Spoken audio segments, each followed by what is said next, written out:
നമസ്കാരം, പുതിയൊരു ക്ലാസ്സിലേക്ക് ഏവർക്കും സ്വാഗതം. +1 സോഷ്യോളജി എഴുതുന്ന ഹ്യൂമാനിറ്റീസ് പഠിച്ചുകൊണ്ടിരിക്കുന്ന വിദ്യാർത്ഥികൾക്ക് ഏറ്റവും ഉപകാരപ്രദമായ അവർക്ക് 8 മാർക്കിന് ചോദിക്കുന്ന 3 ചോദ്യങ്ങളുണ്ട്. ആ 3 ചോദ്യങ്ങൾ നമ്മൾ ഈ പറയുന്ന ചോദ്യങ്ങൾ തന്നെ ആയിരിക്കും, അതേപടി തന്നെ ചോദിക്കും.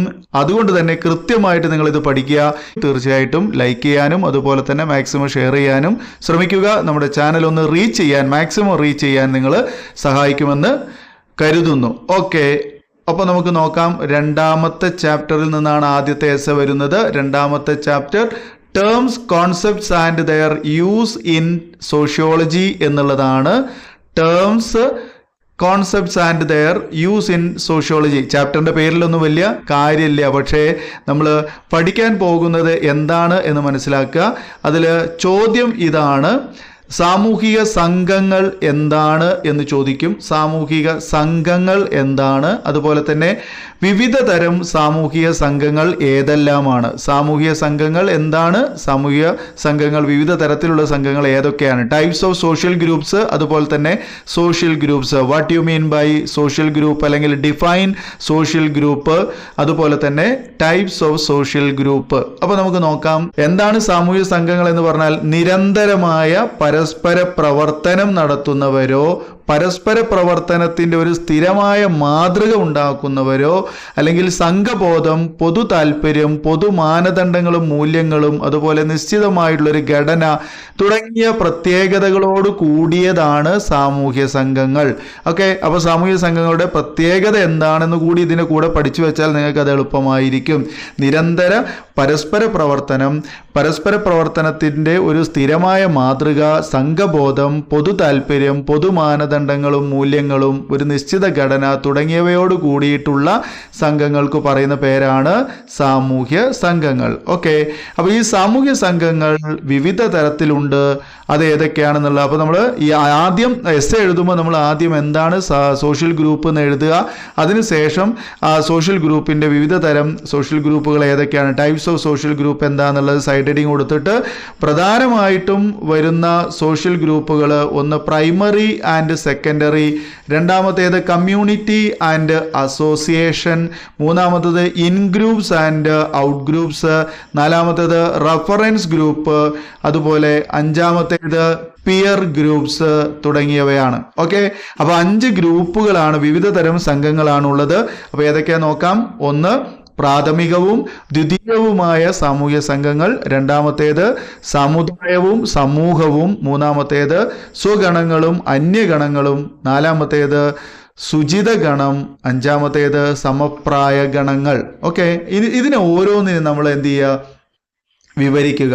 ഓക്കെ, പ്രാഥമിക ഗണം അതുപോലെ ദ്വിതീയ ഗണം അത് തമ്മിൽ നമ്മൾ താരതമ്യം ചെയ്യുന്ന രൂപത്തിലാണ് ഇവിടെ നോട്ട് തയ്യാറാക്കിയിട്ടുള്ളത്. അപ്പോൾ നിങ്ങളത് സെപ്പറേറ്റ് ഹെഡിങ് എഴുതി താഴേക്ക് എഴുതിയാൽ മതി.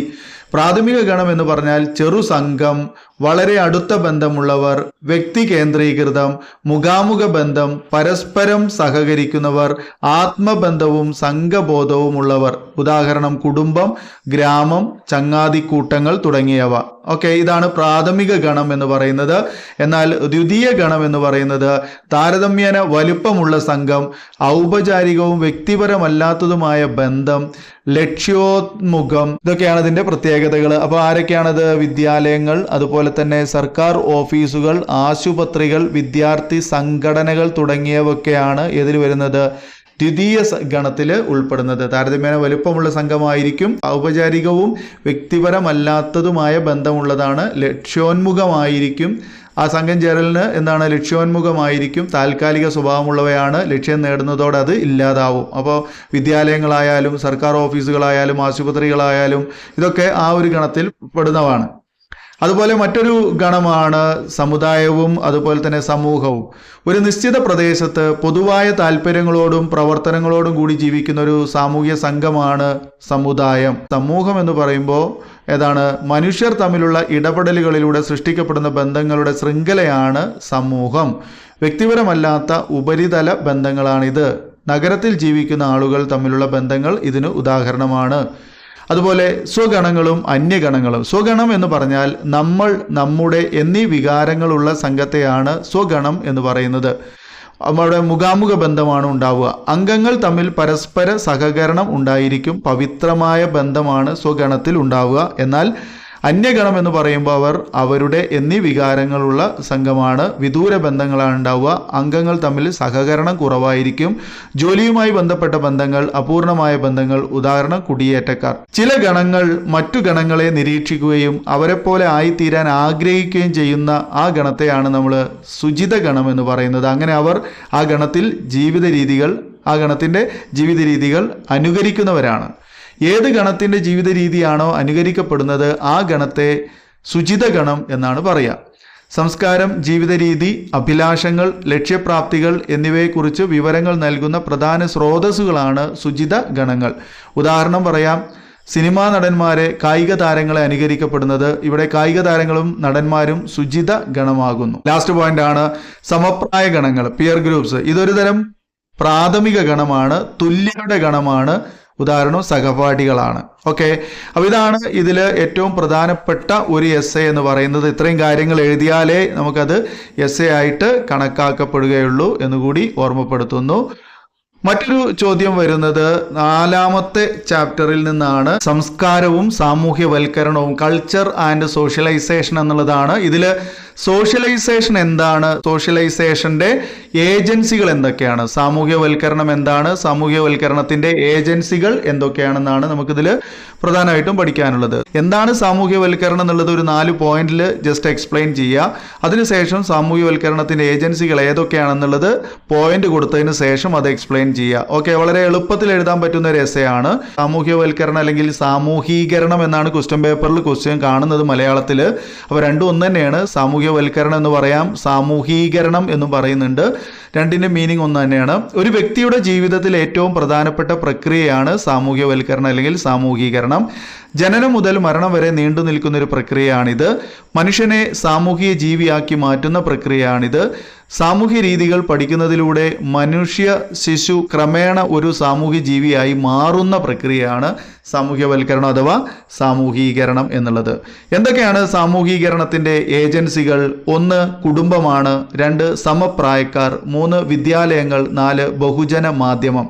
അപ്പോൾ 4 ഏജൻസികളാണ് ഈ സാമൂഹ്യവൽക്കരണത്തിന് അല്ലെങ്കിൽ സാമൂഹീകരണത്തിന് പ്രധാനമായിട്ടും ഉള്ളത്. അതിലൊന്ന് കുടുംബമാണ്, ഫാമിലി. സാമൂഹ്യവൽക്കരണം ആരംഭിക്കുന്നത് കുടുംബത്തിൽ നിന്നാണ്. കുട്ടികൾ അവരുടെ പെരുമാറ്റ രീതികൾ സ്വീകരിക്കുന്നത് മാതാപിതാക്കളിൽ നിന്നോ അയൽക്കാരിൽ നിന്നോ ആണ്. അതാണ് കുടുംബം എന്ന് പറയുന്ന ടോപ്പിക്കിൽ നമുക്ക് ഉൾപ്പെടുത്താനുള്ള പോയിന്റുകൾ. രണ്ടാമത്തേത് സമപ്രായക്കാരാണ്, പിയർ ഗ്രൂപ്പ്സ് ആണ്. സമപ്രായക്കാരായ കുട്ടികളുടെ ചങ്ങാതിക്കൂട്ടമാണ്. സമപ്രായക്കാർ എന്ന് പറയുന്നത്. സമപ്രായക്കാരുമായുള്ള ബന്ധം ഒരു വ്യക്തിയുടെ ജീവിതത്തിലുടനീളം വലിയ സ്വാധീനമാണ് ചെലുത്തുന്നത്. വ്യക്തിയുടെ സ്വഭാവം, ജീവിതശൈലി, മനോഭാവങ്ങൾ, പെരുമാറ്റങ്ങൾ എന്നിവ രൂപപ്പെടുന്നതിൽ അത് പ്രധാന പങ്ക് വഹിക്കുന്നുണ്ട്. ഓക്കെ, ഇനി 3ാമത്തെ ഏജൻസിയാണ് വിദ്യാലയങ്ങൾ, സ്കൂള്. വിദ്യാലയത്തിലെ പഠനം ഒരു ഔപചാരിക പ്രക്രിയയാണ്. ഇവിടെ നിർദ്ദിഷ്ടമായ പാഠ്യപദ്ധതികളുണ്ട്. അധ്യാപകൻ പകർന്നു കൊടുക്കുന്ന അറിവുകളും മൂല്യങ്ങളും കുട്ടികളെ സാമൂഹ്യവൽക്കരിക്കാൻ സഹായിക്കുന്നു. ഇതാണ് വിദ്യാലയങ്ങൾ എന്ന് പറയുന്ന ടോപ്പിക്കിൽ പ്രധാനമായിട്ട് ഉൾപ്പെടുന്നത്. 4ാമത്തേത് ബഹുജന മാധ്യമമാണ്, മാസ് മീഡിയ. മറ്റു സാമൂഹ്യവൽക്കരണ ഏജൻസികൾ, അതാണ് അതിൽ വരുന്ന മറ്റൊന്ന്. ഓക്കെ, തൊഴിൽ മണ്ഡലങ്ങൾ, മതം, നിയമം, ആചാരങ്ങൾ എന്നിവയുടെ അടിസ്ഥാനത്തിലൊക്കെ സാമൂഹ്യവൽക്കരണത്തിൽ സാമൂഹീകരണം നടക്കുന്നു. ഓക്കെ, അപ്പോൾ ഇതാണ് 2ാമത്തെ എസ്സേയിൽ ഏറ്റവും പ്രധാനമായിട്ട് നമുക്ക് ഉൾപ്പെടുത്താനുള്ളത്. അപ്പോൾ 1ാമത്തെ പറഞ്ഞ ചോദ്യവുമായി കമ്പയർ ചെയ്യുമ്പോൾ 2ാമത്തെ എസ്സേ കുറച്ചും കൂടെ ചെറുതാണ്, എളുപ്പമാണ്. ഏതാണ് നിങ്ങൾക്ക് എളുപ്പത്തിൽ പഠിക്കാൻ പറ്റുക അത് കൃത്യമായിട്ട് മനസ്സിലാക്കുക. ഇനി 3ാമതൊരു എസ്സേ വളരെ ഇമ്പോർട്ടൻ്റ് ആയിട്ടുള്ളതൊന്നാണ്. അത് നമ്മുടെ ചാപ്റ്റർ 8 നിന്നാണ് വരുന്നത്. 8ാമത്തെ ചാപ്റ്റർ നമുക്കറിയാം പരിസ്ഥിതിയും സമൂഹവും, എൻവയോൺമെൻറ്റ് ആൻഡ് സൊസൈറ്റി എന്ന് പറയുന്നതാണ്. വളരെ ഇമ്പോർട്ടൻ്റ് ആണ് ഈ എസ്സേ. അതുപോലെ തന്നെ വളരെ ലെങ്തി ആയിട്ടുള്ളൊരു എസ്സേ ആണ്, വളരെ വലിയൊരു എസ്സേ ആണ്. അപ്പോൾ കൃത്യമായിട്ട് നിങ്ങളിത് നോട്ട് ചെയ്ത് പഠിക്കണം. കുറച്ചുകൂടി എളുപ്പത്തിൽ ചെയ്യാൻ പറ്റുമെന്നാണ് എൻ്റെ വിശ്വാസം. കാരണം നമ്മുടെ പാരിസ്ഥിതികമായിട്ടുള്ള പ്രശ്നങ്ങളൊക്കെ എടുത്തു കാണിക്കുന്ന ഒന്നായതുകൊണ്ട് തന്നെ വളരെ എളുപ്പത്തിൽ അത് പഠിക്കാൻ പറ്റുമെന്ന് കരുതുന്നു. ചിലർക്കത് എളുപ്പമായിരിക്കും, എന്നാൽ മറ്റു ചിലർക്ക് എന്തായിരിക്കും കുറച്ചും കൂടെ ബുദ്ധിമുട്ടായി തോന്നിയേക്കാം. അപ്പോൾ ഏതാണ് നിങ്ങൾക്ക് എളുപ്പം വെച്ചാൽ അത് സെലക്ട് ചെയ്യുക. അപ്പോൾ നോക്കാം. പ്രധാനപ്പെട്ട പാരിസ്ഥിതിക പ്രശ്നങ്ങളും അപകടങ്ങളും എന്നാണ് ചോദ്യം. മേജർ എൻവയോൺമെന്റൽ പ്രോബ്ലംസ് ആൻഡ് റിസ്ക് ചാപ്റ്റർ 8 ആണ്. ഓക്കെ, അപ്പോൾ പ്രധാനപ്പെട്ട പരിസ്ഥിതി പ്രശ്നങ്ങൾ എന്തൊക്കെയാണെന്നുള്ളതാണ് ആദ്യം കാണാൻ പോകുന്നത്. ഒന്ന് വിഭവ ശോഷണമാണ്, റിസോഴ്സ് ഡിപ്ലീഷൻ. രണ്ടാമത്തേത് മലിനീകരണം, പൊല്യൂഷൻ. മൂന്നാമത്തേത് ആഗോളതാപനം, ഗ്ലോബൽ വാർമിംഗ്. നാലാമത്തേത് ജനിതക മാറ്റം വരുത്തിയ ജീവജാലങ്ങൾ, ജനറ്റിക്കലി മോഡിഫൈഡ് ഓർഗാനിസം. അതുപോലെ പ്രകൃതിദത്തവും മനുഷ്യനിർമ്മിതവുമായ പാരിസ്ഥിതിക ദുരന്തങ്ങൾ, natural and man-made disasters. Okay, അപ്പോൾ ഇതിന് ഓരോന്നിനെയും നമ്മൾ എന്ത് ചെയ്യണം, സെപ്പറേറ്റ് എക്സ്പ്ലെയിൻ ചെയ്ത് പോയാൽ മാത്രമേ ഇതൊരു എസ്സേ ആയി രൂപം പ്രാപിക്കുകയുള്ളൂ. അപ്പോൾ ഓരോന്ന് നമുക്ക് സെപ്പറേറ്റ് നോക്കാം. വിഭവ ശോഷണമാണ്, റിസോഴ്സ് ഡിപ്ലീഷനാണ് ഒന്നാമത്തേത്. വിഭവങ്ങൾ 2 തരത്തിലാണുള്ളത്. ഒന്ന് പുനഃസൃഷ്ടിക്കാൻ കഴിയുന്നവയാണ്, രണ്ടാമത്തേത് പുനർസൃഷ്ടിക്കാൻ കഴിയാത്തവയാണ്. പുനർസൃഷ്ടിക്കുക എന്ന് പറഞ്ഞാൽ പുതുക്കാനും പുനർസൃഷ്ടിക്കാനും കഴിയുന്ന പ്രകൃതി വിഭവങ്ങളാണ് ഉദ്ദേശിക്കുന്നത്. ജലവൈദ്യുതി, അതുപോലെ തന്നെ കാറ്റാടിയിൽ നിന്നുള്ള ഊർജം, സൗരോർജം, ബയോഗ്യാസ് തുടങ്ങിയവയൊക്കെ നമുക്ക് പുനർസൃഷ്ടിക്കാൻ കഴിയുന്നവയാണ്. പുനർസൃഷ്ടിക്കാൻ കഴിയാത്തവ ഭൂമി, ഭൂഗർഭജലം, കൽക്കരി, പെട്രോളിയം ഉൽപ്പന്നങ്ങൾ തുടങ്ങിയവയാണ്.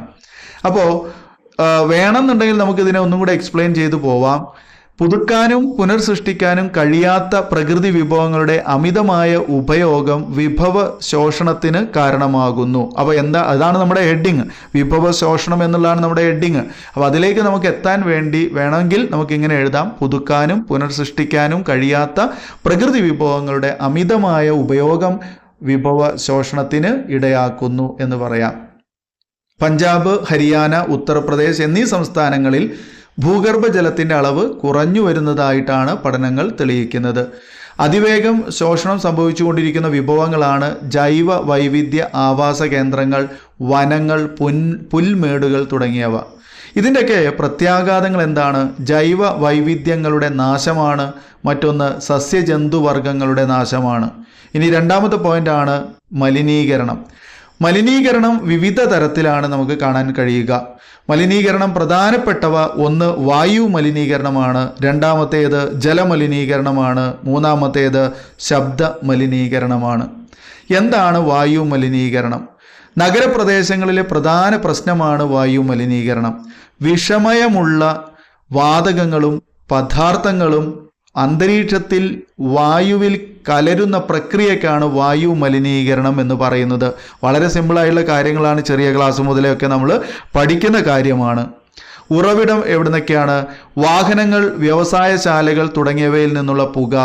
ഇത് ശ്വാസകോശ രോഗങ്ങൾക്ക് കാരണമാകുന്നുണ്ട്. രണ്ടാമത്തേതാണ് ജലമലിനീകരണം, water pollution.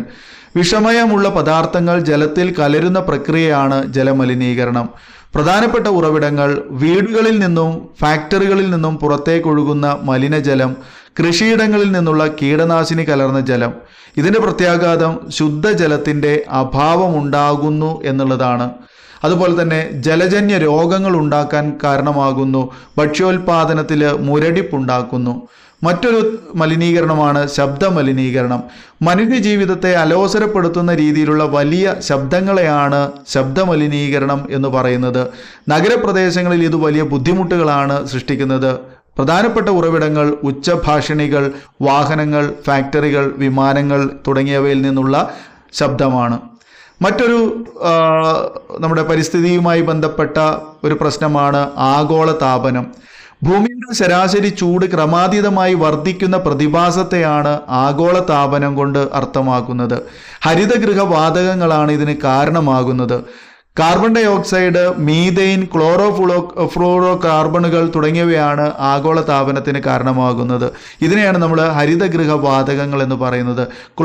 Fluoro carbon dioxide, methane തുടങ്ങിയവയാണ് ഹരിതഗൃഹ വാതകങ്ങൾ. പ്രധാനപ്പെട്ട പ്രത്യാഘാതങ്ങൾ: സമുദ്ര ജലനിരപ്പ് ഉയരുന്നു, ധ്രുവപ്രദേശങ്ങളിലെ മഞ്ഞുരുകുന്നു, കാലാവസ്ഥാ മാറ്റമുണ്ടാകുന്നു, ഭൂമിയുടെ താപനില വർദ്ധിക്കുന്നു, പാരിസ്ഥിതിക അസന്തുലിതാവസ്ഥ ഉണ്ടാകുന്നു. മറ്റൊരു പ്രധാനപ്പെട്ട പ്രശ്നമാണ് ജനിതക മാറ്റം വരുത്തിയ ജീവജാലങ്ങൾ, ജനറ്റിക്കലി മോഡിഫൈഡ് ഓർഗാനിസം. ഒരു ജീവജാലത്തിൻ്റെ ജീനുകളെ മറ്റൊരു ജീവജാലത്തിൻ്റെ ജീനുകളിലേക്ക് സന്നിവേശിപ്പിച്ച് പുതിയ സവിശേഷതകളുള്ള ജീവജാലങ്ങളെ ഉൽപ്പാദിപ്പിക്കുന്ന പ്രക്രിയയ്ക്കാണ് ജനിതക മാറ്റം വരുത്തിയ ജീവജാലങ്ങൾ എന്ന് പറയുന്നത്. അതുപോലെ തന്നെ മറ്റൊരു പ്രധാനപ്പെട്ട പാരിസ്ഥിതിക പ്രശ്നമാണ് പ്രകൃതിദത്തവും മനുഷ്യനിർമ്മിതവുമായ പാരിസ്ഥിതിക പ്രശ്നങ്ങൾ, natural and man made disasters. 1984 നടന്ന ഭോപ്പാൽ ദുരന്തം മനുഷ്യനിർമ്മിതമായ പാരിസ്ഥിതിക ദുരന്തത്തിന് ഉദാഹരണമാണ്. അതുപോലെ 2004 സുനാമി പ്രകൃതിദത്തമായ ദുരന്തത്തിനും ഉദാഹരണമാണ്. അതുപോലെ ലാസ്റ്റ് പോയിന്റാണ്, പാരിസ്ഥിതിക പ്രശ്നങ്ങൾ പലപ്പോഴും സാമൂഹിക പ്രശ്നങ്ങളായി മാറാറുണ്ട് എന്നുള്ളത്. അതായത് നമുക്കിതിൻ്റെ ഒരു കൺക്ലൂഷനായിട്ട് നമുക്കിതിനെ പറയാം. അത് നിർബന്ധമില്ല, എന്നാലും അങ്ങനെ പറയുന്നത് വളരെ ഇമ്പോർട്ടൻ്റ് ആയിട്ടുള്ള കാര്യമാണ്. പാരിസ്ഥിതിക പ്രശ്നങ്ങൾ പലപ്പോഴും സാമൂഹിക പ്രശ്നങ്ങളായിട്ട് മാറാറുണ്ട്.